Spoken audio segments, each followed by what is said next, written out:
So Abu Dhabi just spent 704 million dirhams on Italian luxury packaging, and I genuinely cannot tell if that's genius or insane. It's 909 million dirhams. Wait, no, AED 704 million. Either way, that's not the lead. $10 billion for Masimo. Danaher just bought itself a healthcare giant. Masimo's been a mess operationally for 2 years, though. Exactly, which is why the price is wild. Stick around, we're getting into both. The rundown. Okay, Gilead dropping 7.8 billion on Arcellx. You read?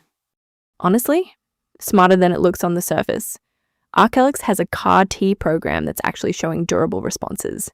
This isn't Gilead panic buying. They needed oncology depth, and this gets them there. I'll take the other side. 7.8 billion for a company that hasn't cleared a major approval yet is a lot of faith. It's a pipeline bet, Nate. That's the whole game in biotech. Fair. All right, moving. Mr. Car Wash, Leonard Green, 3.1 billion. I genuinely love this one, Ashi. You would. Car washes are basically annuity machines. Subscription model, recession resistant, low labor intensity. This is the most boring genius deal of the quarter. I can't even argue with that. Subscriptions plus drive-through is apparently an unstoppable combination. MTN going after IHS Holding for 6.2 billion, all cash. That one's a big swing. Huge. You're talking about reshaping who controls the tower infrastructure across an entire continent. Africa's telecom backbone, essentially. And MTN already has the operator relationship, so this is vertical integration dressed up as a bolt-on. Which regulators in like 11 countries will have opinions about. Oh, many opinions. Okay, Veris Residential, 3.4 billion. Affinius and Vista coming in together on multifamily. Thoughts? It's a signal more than a headline. Institutional appetite for multifamily is not cooling down. Two firms co-bidding suggests the deal needed the combined firepower. Or neither one wanted full exposure alone. Also a valid read. Seco Environmental buying Thermon for 2.2 billion. Two industrial process players merging. I'll be honest, I had to look up what both companies actually do. So did I. Don't tell anyone. The M&A industrial complex quietly consolidating itself while we're all distracted by the flashy stuff. Which brings us to the stuff that is genuinely flashy. Abu Dhabi buying into Italian luxury packaging, and then there's Danaher and Masimo sitting at 9.9 billion. Yeah, we need to spend real time on that one. We really do. The big one. Okay, so Danaher, 9.9 billion. For Masimo, 9.9 billion for a company that has spent the last 2 years embroiled in proxy fights and executive drama. Like, that's the headline nobody's writing. the headline everybody's writing is Danaher is back, baby.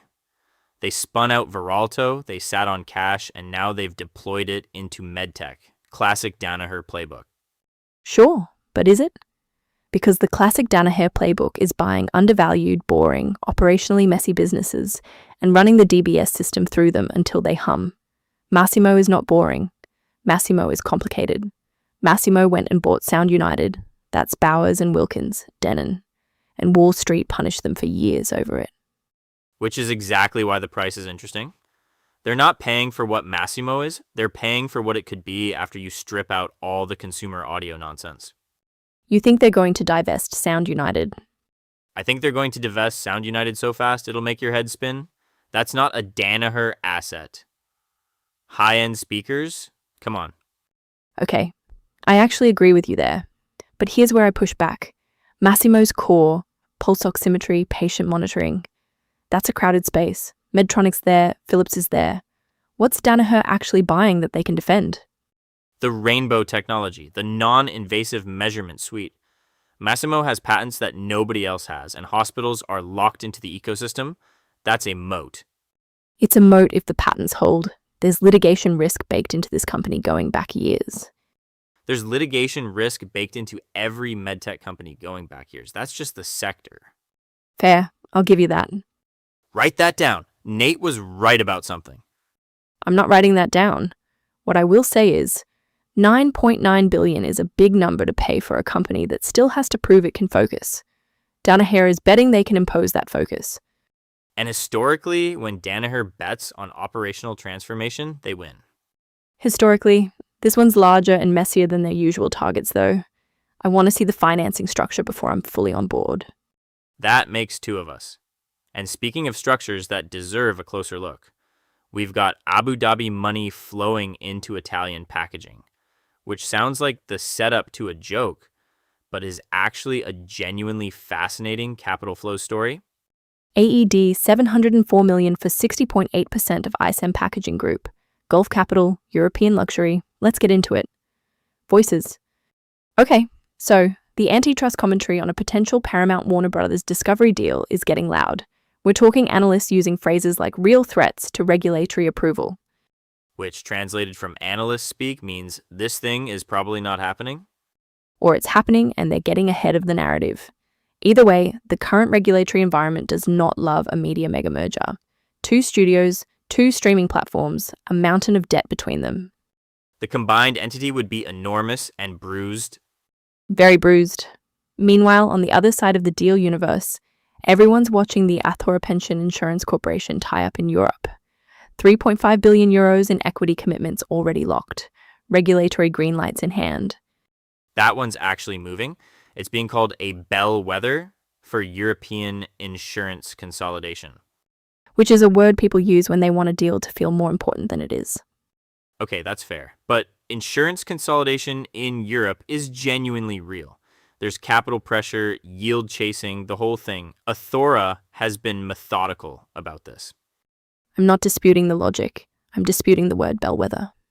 You have a vendetta against that word? I really do. And then there's Pro-Ampac absorbing TC Transcontinental Packaging. Industry watchers are calling it a sustainability land grab ahead of ESG mandates tightening. Okay, so this one I actually believe. Flexible packaging is a space where scale is going to matter enormously when reporting requirements get serious. Sure, but sustainability-driven land grab is doing a lot of work in that sentence. This is also just a packaging roll-up. Can it be both? It can always be both, Nate. That's the problem. Up next, the gossip is genuinely good today. Spill the tea. Okay, so the Daily Telegraph sold £575 million. German buyer. Axel Springer. And look, I know every Fleet Street person is clutching their pearls right now, but They're devastated. The Daily Mail was right there.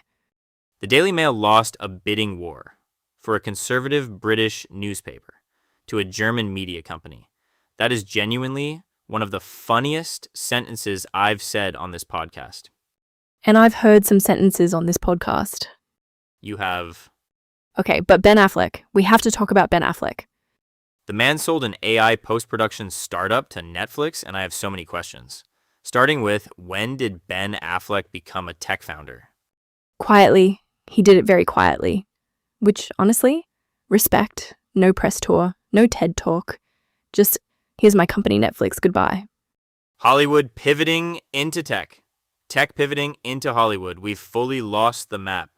And while we were on Netflix, they pulled their Warner Brothers Discovery bid right before Skydance swooped in.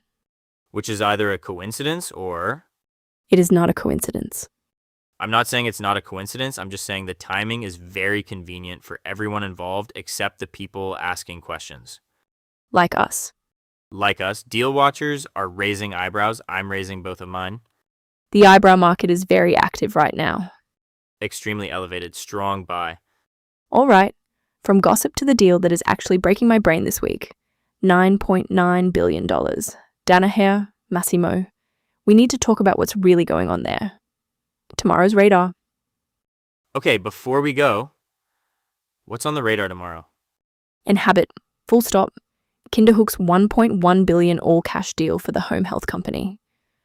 I want to see the financing structure and whether they've locked in a shareholder vote timeline. Fair. I'm more focused on Servier and Day One. Oncology deal terms dropping in full. That's where the real story lives right now. You think there's a pricing controversy buried in there? I think there's always a pricing controversy buried in oncology deals. Call it a hunch backed by literally every oncology deal ever. Also watching the Nuveen fund mergers, BXMX and DIX folding into SPXX before March 30th. The effective date could get confirmed this week and nobody's talking about it. Because closed-end fund mergers are not exactly cocktail party conversation.